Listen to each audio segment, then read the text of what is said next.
why now? Like, why am I reporting this? Why is it? Why am I saying stuff now? And my answer was that I didn't want to create more Tawnies in this world. I didn't want more victims in this world. If this is going to help me sleep at night, then I'm doing it.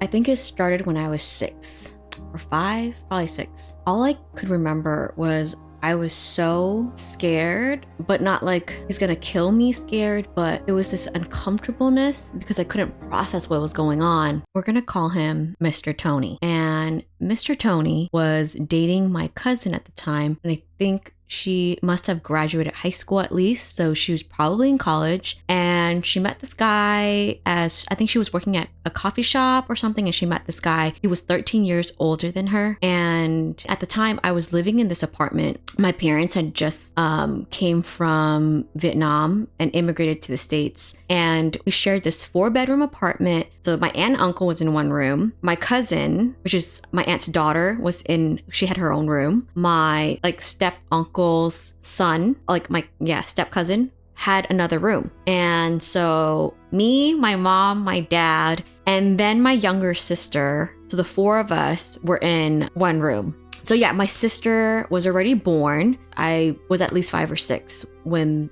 it started happening. There's 8 of us in this small apartment, and we're so blessed to even have a room. So my family of 4 shared this one room, and we had this king mattress, because how else are we going to fit on a queen? We had a king mattress, and we slept on it horizontally, like the long way, so that we could all fit. And this mattress was just on the floor, no springs, no frame, no nothing, no box spring.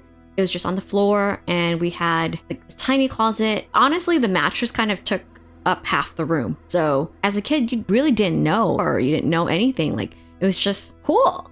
I slept with my parents for the longest time growing up until I was 13. So this one time, my cousin was dating her new boyfriend, Mr. Tony, who she met at a coffee shop where she was working. And he was 13 years older than her. He was an introvert. He was very, wasn't a super friendly person per se. Definitely stern. Looking back now, I'm so surprised that my aunt actually approved of them dating, because my cousin was in college, but this guy was in his 30s. I mean, that's kind of wild.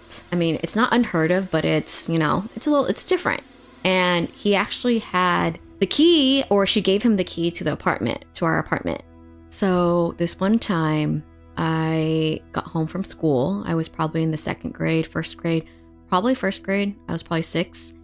And my uncle, Jim, not the uncle that I lived with, another uncle, picks me up from school, and he has a daughter that is my cousin. We're gonna name her Pam. So we were the exact same age, so we went to school together, and we would always get picked up and dropped off at the same time. She lived across town, and my house was probably just a few blocks away from the school, so I technically could have walked, and a few times I actually did. Nobody called social services on my parents because they had so many jobs, and they tried their best to make ends meet. This one time, Uncle Jim dropped me off at home. I went home as usual. And at this time, nobody was home. My dad was at work. Mom, I think she was in school. She was taking English classes, possibly. And my aunt and uncle were at work. My cousins, no idea where they were. They're probably in school. It was about, I'm gonna say 3 p.m.-ish. Got home from school, and I'm upstairs. And then I hear the door clanking, and I hear someone trying to get in downstairs, because this apartment is 2 stories, right? I'm scratching my brain trying to figure out who it could be. And so from the top of the stairs, I I sit down and I peek through the door, and I peek through the railings, and to see downstairs where the door is at. So the door's here, and I'm right here looking down, and I get a glimpse, and it's Mr. Tony. My stomach goes in a knot, because before this, we've had plenty of incidents where I felt extremely uncomfortable, and I'm asking myself, where do I hide? Does he know that I'm home? I have no clue. Why is he here? How did he get the key? There's so many questions that I could not answer. All I knew is I wasn't safe. As a kid, I knew that in that moment, I'm not safe. I need to hide. I honestly don't remember the order of the events that occurred prior to this incident, but I just know I was like terrified. As adult me is talking about it, I'm trying to figure out what child me was thinking at the time, like the mental space I was in, like how did I come to process fear? Anyways, it's just, this is very weird just talking about it out loud. It's very Inception-y. Anyways, I knew I had to hide, and I'm like trying to be as quiet as fucking possible, and I'm like literally tippy-toeing to get to the center, like to where I was, like right in the middle at the top, like right at the top of the stairs basically, and like creeping my way into my room. But obviously I can't close it because it's gonna make a sound, so I gently I get it as close as possible. And I didn't hide in the closet because I thought it would have been too loud. It would have been too loud. I think I was under a blanket or behind the door, but I know I was scared. My heart right now is racing. My heart was racing. And you know how like when you're so quiet and you're trying to I'm so focused on being quiet so I can hear where his footsteps are. Because I'm thinking like, why is he here? Like, what's the purpose he's here? He probably doesn't know that I'm home. Like, my cousin probably gave him the keys to grab her something, you know, from her place, because I guess she was also staying at his place. Sometimes she didn't like completely stay at home. I don't think so. So I stay extra still and I'm hearing his footsteps, right? He goes in the house and then I hear creak, creak, creak. He's going up the stairs.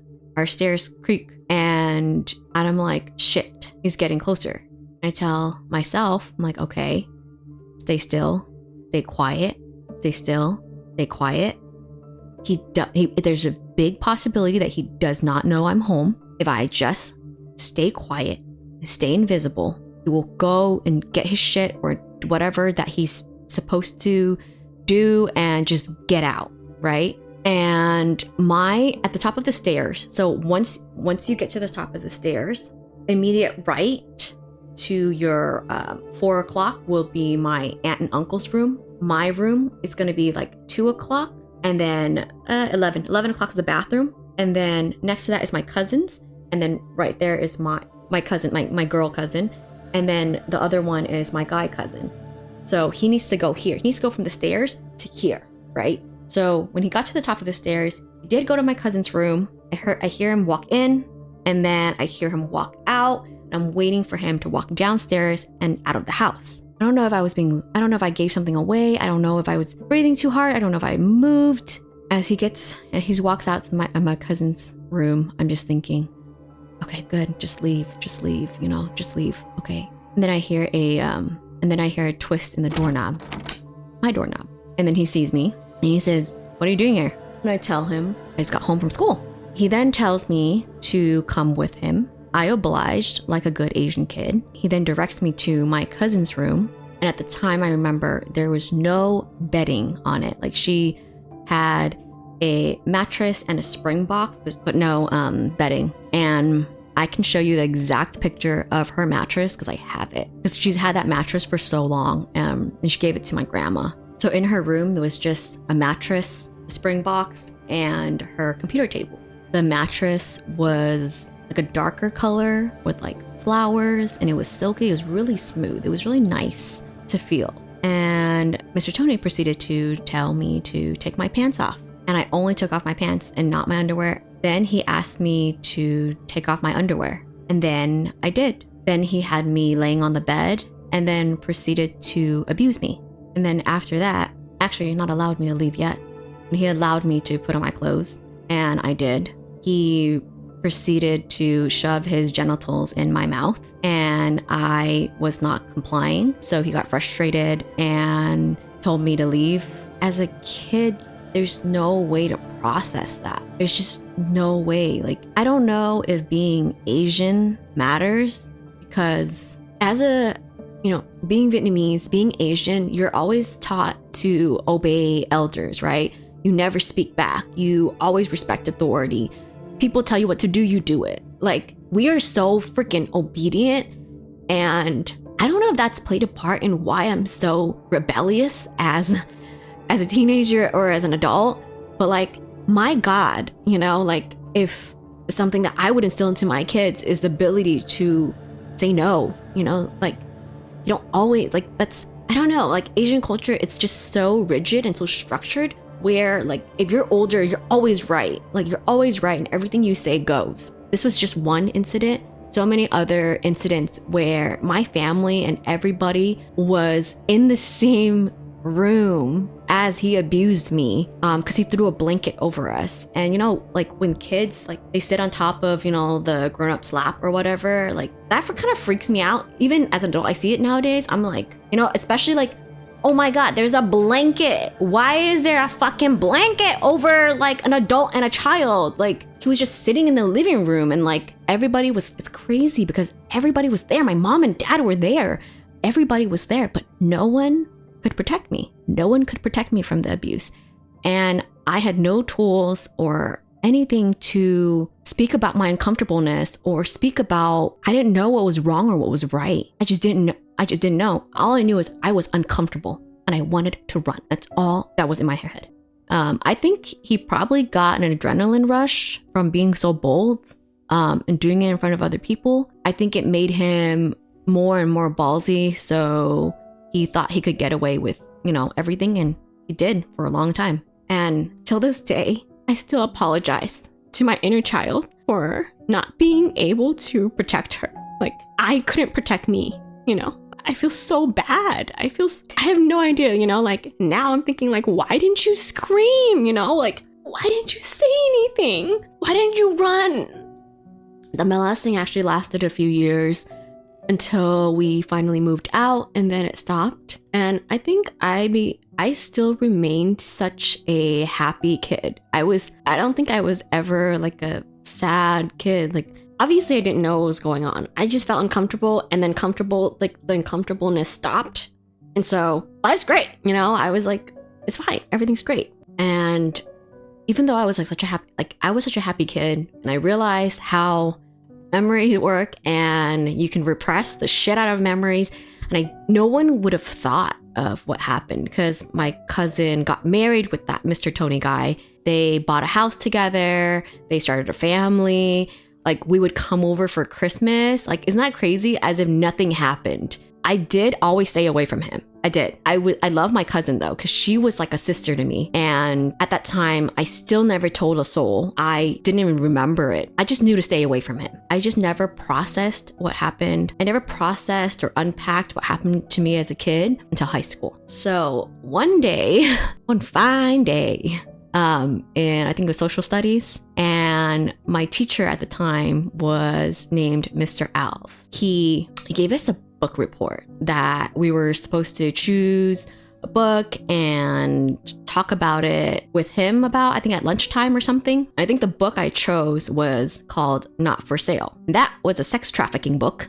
And reading it, I was super emotional. I think it like opened the floodgates. I could feel like every emotion that was like invoked in the book, you know. And as I read the book at home, I was like, you know, going through all the emotions. I was relating to the book in so many ways. Like the victims couldn't run, they couldn't escape, you know. But luckily that book had a great ending. The main character of it, at least, it was based on a true story, and she actually escaped. She escaped her situation. And so the day of the book report, I think, okay, I'm gonna be okay. I'm gonna be okay. You know, everything's fine. I was wrong. As I was explaining the book and giving my answers, I started bawling. And then Mr. Alves goes, like, what's going on, you know? And then I tell him what's happened to me. I don't go into details. I just say I could relate because I've been abused. And he says, you know, I'm gonna need to report this. I hope you're aware of that I have to report this. And I say, okay. He says, I have to report this. I could lose my job. I'm not sure if he says those exact words, but that's what I remember. And I know that it was his responsibility to report that, and I totally understand. Anyways, so Mr. Alves tells me it's not my fault because I think he could sense the pain and the shame, the fear. He tells me it's not my fault. And then he asks me, have I told anyone? And I said no. he was a really good teacher. He was like one of those teachers that actually gave a shit about the kids. Like, he really cared. He did, however, say something to me that was super profound, that it haunted me for years. What he said was, if he did this to you, he could be doing this to other kids. And that specific time when I was in high school, Mr. Tony had cheated on my cousin and then remarried to someone already. And so he started another family, I guess. And I told Mr. Alves that, and he said, he could be doing this to other kids and other families. And it really never occurred to me that I should have reported it or, called the cops. I'm supposed to be an obedient Asian child, right? I remember even giving hints to my cousin. I was in high school while they were still married, and we were still super close. My cousin and I, my girl cousin, she's like a sister to me. How do I have the heart to tell her that her husband abused me as a child? I didn't. But one of my other cousins, Pam, I think he tried something with her, and she was a smart kid that I guess, was vocalizing, and she did tell her mom that he tried something.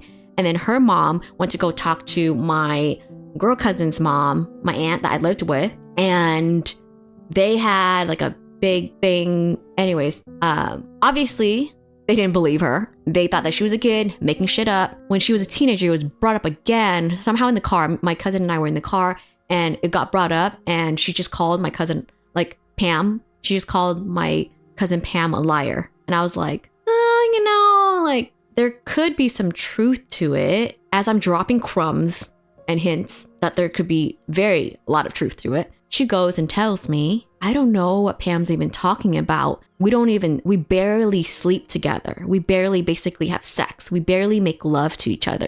And she's telling me that he doesn't crave sex, whatever, with her, or he doesn't crave sex. And I'm like, well, yeah, because he's a fucking sicko.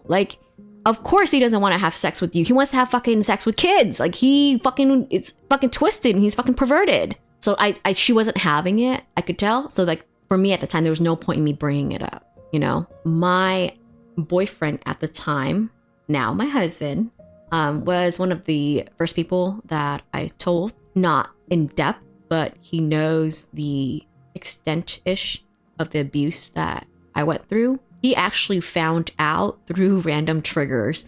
So I think we would watch movies. Anytime when there was a rape scene or some kind of abuse scene, I would just die. I would just freaking bawl and just get so triggered. And he's like, this is not really normal. He's like, are you okay? And then eventually I tell him little bits and pieces, and he puts it together, and he's very patient, and he never pushes me. So I tell him things when I'm ready. That comment from my teacher, my high school teacher, kept haunting me. It kept haunting me.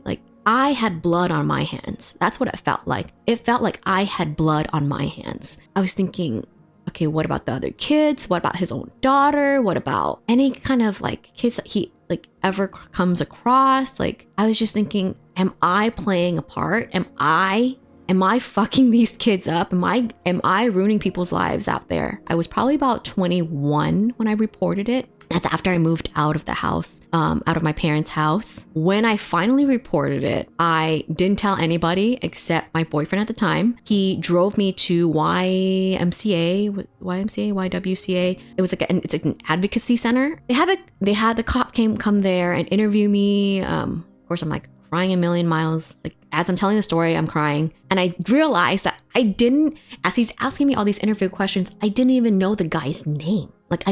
I call him Mr. Tony, but that was his nickname. I have no idea his legal name. I have no idea his birthday. And I guess, even though they had a wedding, my cousins, I don't think they were ever legally married. Something like that. So there's so many pieces of information that I did not have. This was after their divorce and everything. They've already completely split up. And at that time, I think that was one of the major reasons where I'm I'm okay with it, because I feel like I'm not breaking up a family. If they were still together, I don't know if I would have reported it. I don't know what I would have done. But at that time, I was ready to report it.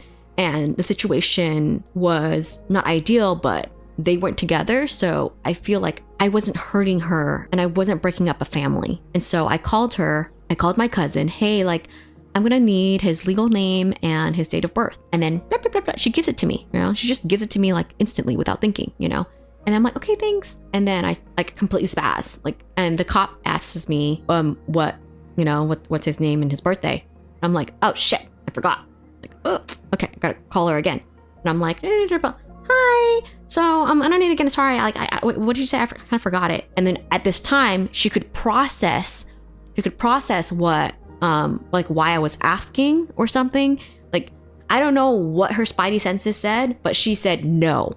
And I'm like, I tell her how important this is to me, and that because she kept asking me why, and I said, I will explain it to you in an hour or two. I will pick up the phone and I will explain and answer every question you need me to explain. But right now, this is a very dire moment and I need this information. She completely denies me, hangs up on me. I am just livid. I'm livid. I'm like, I would die for this woman. I would die for this woman. And she just abandons me.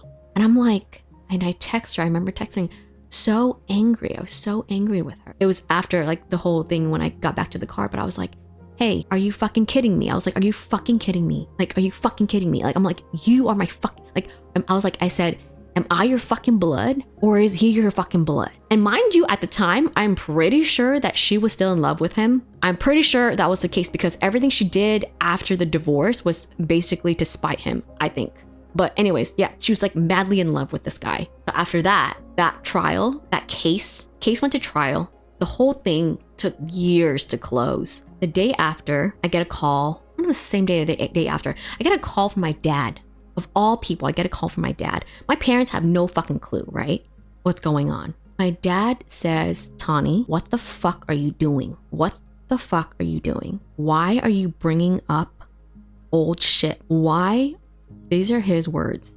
Why are you stirring up trouble? It broke my freaking heart. I don't think anything was more painful than that. That was probably the most painful thing to hear. And I didn't talk to him after that. I didn't talk to him for a good 5-6 months. He came around. He did. He came around and I told him everything. And I was like, and I tried to explain everything. And I guess he was getting a different version of the story, saying like, I guess my cousin and her mom was saying how I was disrespectful and rude and whatever. Asian families don't fucking make any fucking sense. Trust me, I would know. Like, Asian families are fucking toxic. Old Asian families, it's just not the vibe. Anyways, he came around, trial closed. The guy ends up getting, I remember when I was on the stand and I could see the jury. I didn't think I was gonna cry because been crying the whole time. I'm like, I'm sick of fucking crying. And his lawyer, he plays dumb. The guy plays dumb. He speaks English. He speaks English very well. He was a used car salesman, Mr. Tony. He was a used car salesman. So he had to interact with people in English. And at the time, at the trial, he played dumb and he acted like he didn't understand English. So he had a Vietnamese, he had a translator there, just doing all that, for theatrics. I think one of the final questions that the DA threw at me was, why now? Like, why am I reporting this? Why is it? Why am I saying stuff now? And my answer was that I didn't want to create more Tanis in this world. I didn't want more victims in this world. If this is going to help me sleep at night, then I'm doing it. I think to this day, that statement, oof, which is why I'm even talking about this. This is exactly why. It's because I don't want like other kids to go through this. I don't want other adults to have to fucking grow up all like screwed up and shit, Like, obviously, of course, yeah, a lot of us survive and we turn out fine, The more of the world we can save, the fucking better, right? Anyways, I'm sharing my story. The point of it is that when you hide shit, Asian families always think everything is a fucking taboo. And yes, this is a taboo fucking topic. But the more you hide shit, the more you make it a thing. So the more we talk about it, the less of a thing it is. That's it. Don't hide your shit. Share it so that if people can relate and people can take value from it and people can learn. And then now I know the signs to fucking look for in a kid, That avoidance, when they are avoiding a freaking grown-ass adult, when they are avoiding that person or you see like a sign, it doesn't have to be spoken. If you watch these kids and you know how they operate. Normally they're like, ha ha, and then when this person comes in, like the air gets sucked out of the room and they avoid that. That should be like a little bit of a red flag. Like, hey, what's going on? Maybe I should check up on this. There's so many tools and there's so many things that we could do to prevent this from happening. But the first thing we can do is just freaking talk about it. Talk about it first, you know? Don't make it a thing. Talk about it. Learn from it. Move. There is this one, I think her name is Annie, and she's really good at reading micro expressions. She's basically a human lie detector. Her daughter helped her form like a lot of the, like her daughter helped her with a bunch of like her research stuff. And it's so crazy because as soon as she taught her daughter how to read facial expressions and what's contempt like and all that, she freaking, like, I think one of her teacher's boyfriend was actually a predator.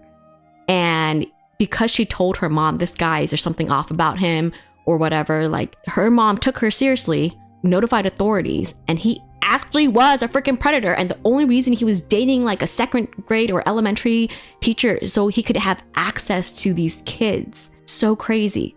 So what can we do from it to prevent all this? Like, there's so many tools now. You know, if we start noticing patterns of behavior, if we're better at depicting things out, like picking out things, so many things. Anyways, I would say I'm like healed from it. Would say completely healed from it. Had a very big learning lesson out of this story was not even the predatorial stuff. Simply, blood doesn't make you family. Blood gives you the opportunity to build on relationships. You still gotta water the plants. And if the plants are not watered, they're not gonna thrive and it's not gonna be a great relationship and it doesn't matter.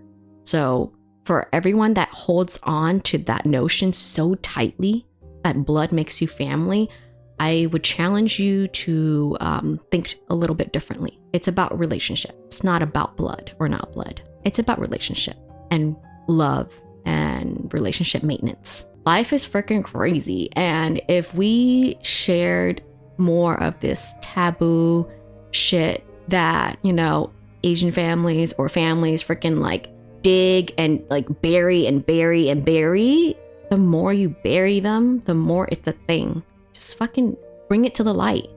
Just give it up. Have more difficult conversations so that you can prevent things like this. That's it.